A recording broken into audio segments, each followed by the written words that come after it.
नमस्कार, मैं हूं आपके साथ मयंक मिश्रा। आज 8 तारीख है और देखिए मैं सीधा पॉइंट पर आना चाहता हूं। सऊदी अरब, तुर्की और पाकिस्तान के बीच जो डिफेंस डील हुई है, नेटो स्टाइल में जो डील साइन की गई है, जिसकी शर्त यह है कि एक देश पर हमला दूसरे देशों पर हमला माना जाएगा, यानी सऊदी पर हमला होता है वो तुर्की और पाकिस्तान पर भी हमला माना जाएगा, और इसी तरह किसी भी देश पर हमला होता है तो वो बाकी दोनों देशों पर भी हमला माना जाएगा। इस डिफेंस डील के साइन होने के बाद, जिसका नाम मेक्का जॉइंट डिटरेंस एग्रीमेंट रखा गया है, जो एर्दोगन, मोहम्मद बिन सलमान और शहबाज शरीफ के बीच में हुआ, इस एग्रीमेंट के बाद मेरे पास कम से कम 1000 लोगों के ये कमेंट्स आ चुके हैं वीडियोस पे अलग अलग, कि आप इसको किस तरह से देख रहे हैं। इस पूरे जो नया ये एक संगठन बन रहा है, ये जो डील हुई है, इसके पीछे का मकसद क्या है और इसकी इनसाइड स्टोरी क्या है। मैं इसीलिए इस पर ये वीडियो बना रहा हूं क्योंकि बहुत सारे लोग ये सवाल कर रहे हैं कि आप इसको कैसा देख रहे हैं। सबसे पहले मैं शुरुआत ये करना चाह रहा हूं कि इसको लेकर ईरान की तरफ से क्या प्रतिक्रिया आई है। ईरान ने सऊदी को क्या जवाब दिया है इस नेटो, जो मुस्लिम नेटो कहा जा रहा है सो कॉल्ड। देखिए, पहली बात तो मेरी व्यक्तिगत राय अगर आप जानें, ईरान को किसी भी ऐसे संगठन में शामिल किए बिना वो संगठन कभी सक्सेसफुल नहीं हो सकता। इस बात को आप नोट करके रखिए। मिडिल ईस्ट का किंग अब ईरान है, मिडिल ईस्ट का बॉस अब ईरान है, इस बात को नोट करके रख लीजिएगा। आगे बढ़ते हैं, ईरान ने क्या जवाब दिया है। Iran has reacted sharply to the new Saudi Arabia Turkey Pakistan mutual defence pact, warning Riyadh that a paper agreement with Turkey and Pakistan will not guarantee its security. Iran ने सीधा सीधा चेतावनी दे दी है सऊदी अरेबिया को और ये कहा है कि अगर कोई पेपर डील आपने साइन कर ली पाकिस्तान या तुर्की के साथ मिलकर, तो ये इस बात की कोई गारंटी नहीं है कि आप सुरक्षित रहोगे। सीधी चेतावनी आई है ईरान की सऊदी अरेबिया के लिए कि पेपर साइन करने से कोई देश सुरक्षित नहीं हो जाता। The landmark deals states that an attack against one country will be regarded as an attack against all three.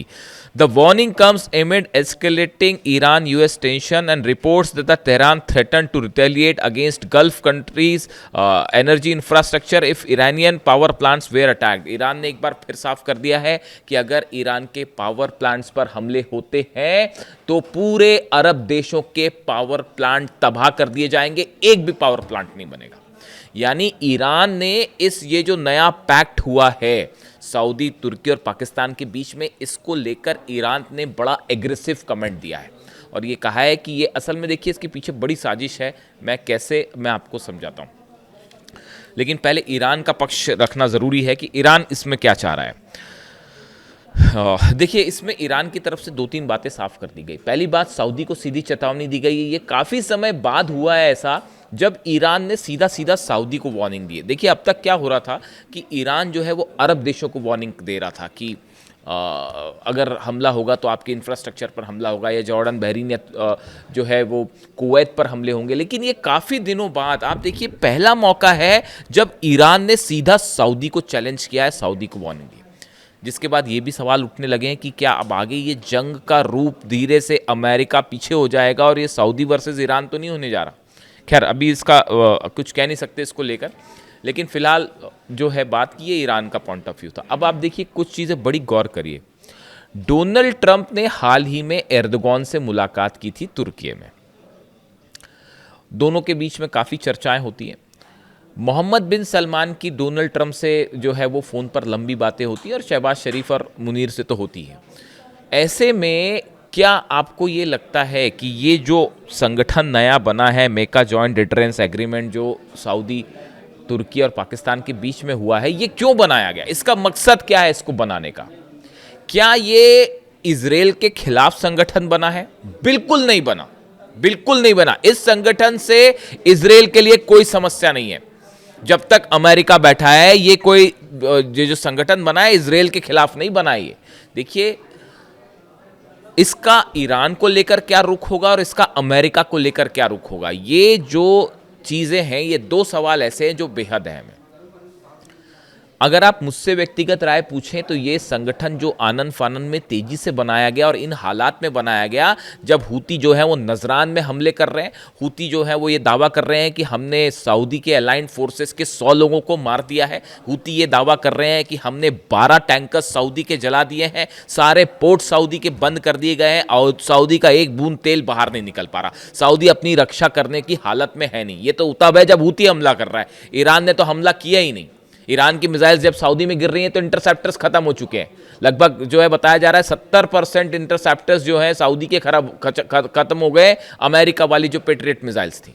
तो ऐसे में देखिए, पहली बात तो ये कि सऊदी को अपनी चिंता सता रही है, सऊदी ये बात समझ चुका है कि अमेरिका जो है वो रक्षा नहीं कर सकता, डोनाल्ड ट्रंप किसी भी अरब देश की रक्षा नहीं कर सकते। अब ये फैक्ट है, ये ट्रुथ है, अब इसको लेकर कोई कंफ्यूजन किसी को नहीं होना चाहिए। ये बात हम शुरू से कह रहे थे, ये बात 2 साल से मैं आपको बता रहा था कि अगर आप हमले करोगे ईरान के ऊपर तो अरब पर ऐसा हमला होगा और अमेरिका बचा नहीं पाएगा। 2 साल से हम आपको ये बात समझा रहे थे, लेकिन अल्टीमेटली देखिए वो बात सच साबित हुई ना। तो अब ये पूरा अरब देश समझ चुके हैं, जॉर्डन समझ गया, बहरीन समझ गया, कुवैत, और किसी को शक है तो देख लीजिए जाके इन देशों में बेसिस का क्या हाल है। जहां मर्जी होगी ईरान वहां मिसाइल मारेगा और आप नहीं रोक पाओगे। बात नंबर 1। तो सऊदी को अपनी सिक्योरिटी की चिंता है कि भाई अमेरिका तो कर नहीं सकता तो कुछ दूसरी चीज़ से सिक्योरिटी की जाए, तो इसलिए ये एक पैक्ट साइन किया गया है कि किसी तरह से जो है दूसरे देशों से जो है मदद मिलेगी, हथियारों की मदद मिलेगी, संभवतः ऐसा सोचता होगा सऊदी। दूसरी, जब अमेरिका के पास ही हथियार कम पड़ रहे हैं, देख ही रही है आप, खबर देख ही रहे हैं, डोनाल्ड ट्रंप फंस गए और कितना हैसियत से उनकी लड़ाई हो गई, अपने रक्षा मंत्री से ही सब कुछ चल गया वो। तो जब उसके पास हथियार नहीं बचे तो इनको क्या हथियार देंगे वो समझिए बात। तो सऊदी को पहले अपनी सुरक्षा की चिंता, बात नंबर 1। बात नंबर 2, सऊदी को ये भी लगता है कि ऐसा पैक्ट हो जाएगा तो कल को ईरान के ऊपर दबाव बनाना है या हूती पर दबाव बनाना है या कोई ऐसी सिचुएशन खड़ी हो जाए जिसमें वॉर हो जाए मिडिल ईस्ट में बड़ा, तो उस समय तुर्की और पाकिस्तान और दूसरे देश जो इसमें शामिल हो जाएं, और भी शामिल हो जाएंगे शायद, वो दबाव बनाने के काम आएंगे, कम से कम एक सपोर्ट तो देंगे, सऊदी को बचाने की कोशिश तो करेंगे, बायलैटरल टॉक करके और किसी तरह से बातचीत, हस्तक्षेप करके ईरान को रोकेंगे तो कल को ईरान ने हमला कर दिया तो। ये बात नंबर 2। लेकिन जो तीसरा पॉइंट है ये बेहद अहम है, इसको ध्यान से समझिए। तुर्की जो है वो नेटो का सदस्य है, सऊदी नहीं है, पाकिस्तान नहीं है। सऊदी जो है वो नेटो का सदस्य नहीं है, लेकिन तुर्की जो है वो नेटो का सदस्य है। और नेटो क्या कहता है? नेटो का नियम ये कहता है कि एक देश पर अगर हमला होता है तो वो सब पर हमला माना जाएगा। अगर कोई देश जंग में कूदता है और उस पर स्ट्राइक हो रहे हैं तो वो सबके खिलाफ जंग मानी जाएगी। इसी वजह से आप देखिए यूक्रेन जो अब तक सामना कर पा रहा है रूस का, ये क्या यूक्रेन वर्सेस पुतिन जंग हो रही है? ये रूस वर्सेस नेटो की जंग है। अमेरिका हथियार दे रहा है, नेटो के जितने देश हैं, जर्मनी, इटली, ये सब के सब हथियार दे रहे हैं साहब। इसीलिए जेलेंस्की अब तक जंग कर पा रहे हैं, वरना यूक्रेन तो कब का ये जंग हार चुका था। तो ये नेटो वर्सेस रूस की जंग है। तो आपने क्या किया कि तुर्की नेटो का सदस्य है, तुर्की के खिलाफ जंग मतलब नेटो के खिलाफ जंग मानी जाएगी। अब तुर्की का पैक्ट हो जाता है, सऊदी से करवा दिया जाता है, यानी सऊदी पर हमला माना जाएगा तुर्की पर हमला, और तुर्की पर हमला माना जाएगा नेटो पर हमला। यानी ये एक रास्ता बनाया गया है कि कल को सऊदी को बचाने के लिए नेटो आए तो वो अपनी फोर्सेस भेज सके, अपने एयरप्लेन भेज सके, अपने डिफेंस सिस्टम भेज सके, अपनी मिसाइलें भेज सके। समझ रहे हैं आप इस बात को? क्लियर है या कंफ्यूजन है कोई? देखिए, तुर्की पर हमला यानी नेटो पर हमला माना जाएगा, ठीक है। ये जो नेटो का नियम है खुद ये कह रहा है कि तुर्की किसी भी सदस्य पर हमला तो तुर्की पर हमला यानी नेटो पर हमला। और अब ये डील होने के बाद, ये मेका जॉइंट डिटरेंस एग्रीमेंट के बाद, सऊदी पर हमला यानी तुर्की पर हमला माना जाएगा, और तुर्की पर हमला यानी नेटो पर हमला, तो फिर नेटो भी सऊदी की मदद कर सकता है तुर्की के जरिए खास तौर पर। यानी एक देखिए, मिडिल ईस्ट में हकीकत क्या है? हकीकत ये है कि अमेरिका और इजराइल का तो खैर ईरान से अब कोई मुकाबला ही नहीं है। ईरान जब चाहे वो इजराइल को घुटनों पे ला देगा, जब चाहे तब। अकेले जंग करने की हिम्मत ही नहीं। आप दुनिया के किसी डिफेंस एक्सपर्ट से जाके पूछ लो, क्या इजराइल ईरान के साथ अकेले जंग कर सकता है? बिल्कुल नहीं कर सकता। नेतन्याहू, इजराइल, मोसाद, सब ये जंग हार चुके हैं। ये मैं डंक की चोट पे कहने को तैयार हूं और मुझे किसी ये कहने में कोई हर्ज नहीं है।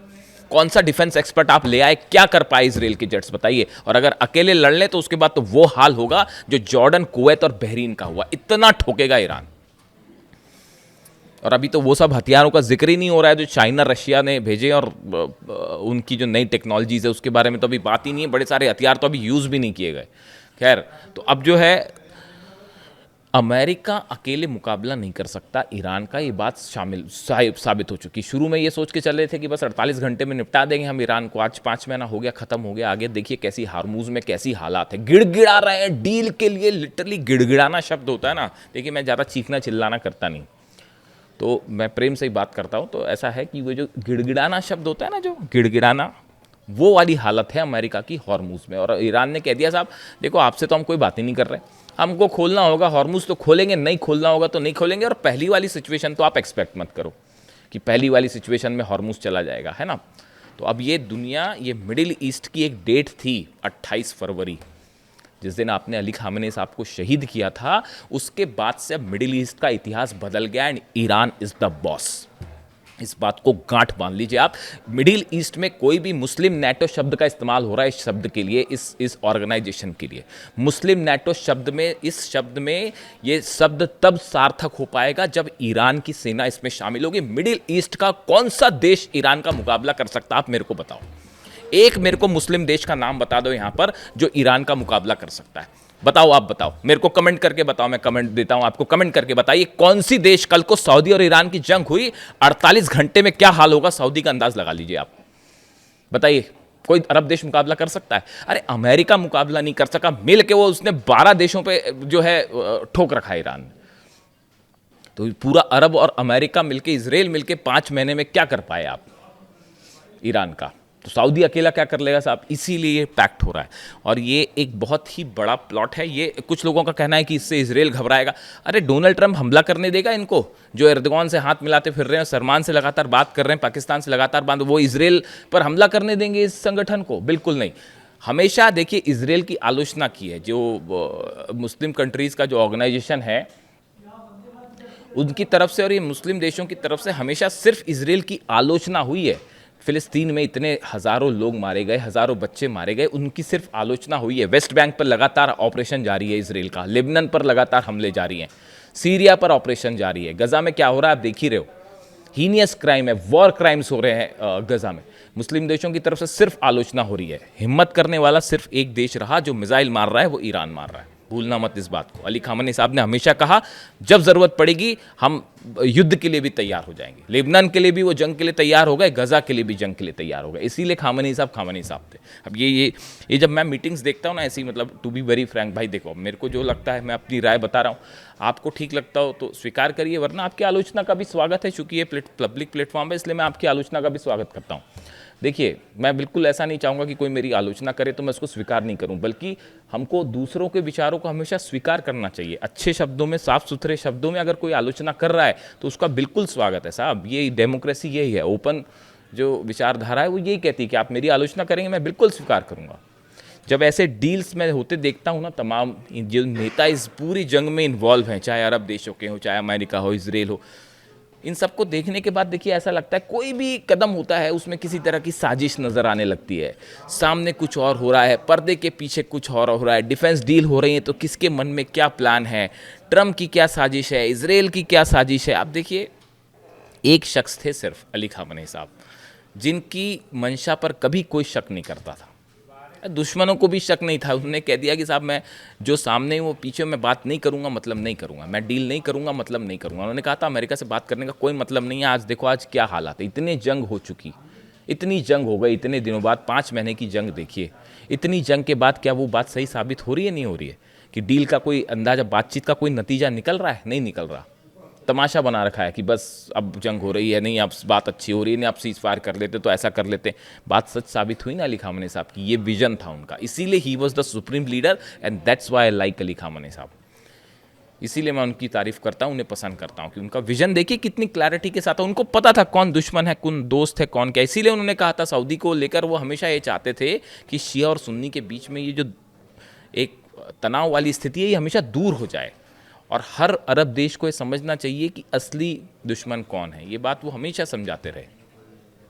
खैर, तो अभी देखिए मुझसे चूंकि इस ऑर्गेनाइजेशन के बारे में बोला गया था, इस डील के बारे में पूछा गया था, मक्का जॉइंट डिटरेंस एग्रीमेंट के बारे में आपकी क्या राय है? मेरी बड़ी साफ राय है कि ये अमेरिका के बैकिंग के साथ एक एग्रीमेंट किया गया है जिसका लक्ष्य है ईरान और हूती या हिजबुल्ला ऐसे संगठनों को काउंटर करना, ये कोई बड़ा इजराइल के खिलाफ कुछ नहीं है, भूल जाइए। और ये चूंकि अकेले अमेरिका मुकाबला नहीं कर सकता, इजराइल मुकाबला नहीं कर सकता, तो अरब देशों को ईरान के खिलाफ खड़े करने की, और ज़रूरत पड़ी तो इन देशों को आपस में जंग में शामिल करने की। हॉर्मुज़ खुल नहीं पा रहा तो बोले क्या एक पैक्ट करवा देते हैं, चाहे ताकि मिल के हॉर्मुज़ खुलाएं। खुद बैठे बैठे वहाँ तमाशा देखो, खुद की तो जनरल डेन कैन कह ही रहे हैं अमेरिका की कि जो है वो बाहर निकलना चाहिए, अब कैसे युद्ध से बाहर निकला जाए। तो ये एक बड़ा प्लान है ईरान के खिलाफ एज ऑफ नाउ जो स्थिति लगती है। कमेंट करके आप बताइए आपको क्या लगता है, और आपके सारे कमेंट्स मैं पढ़ूंगा और जवाब देने की भी कोशिश करूंगा। Thank you so much.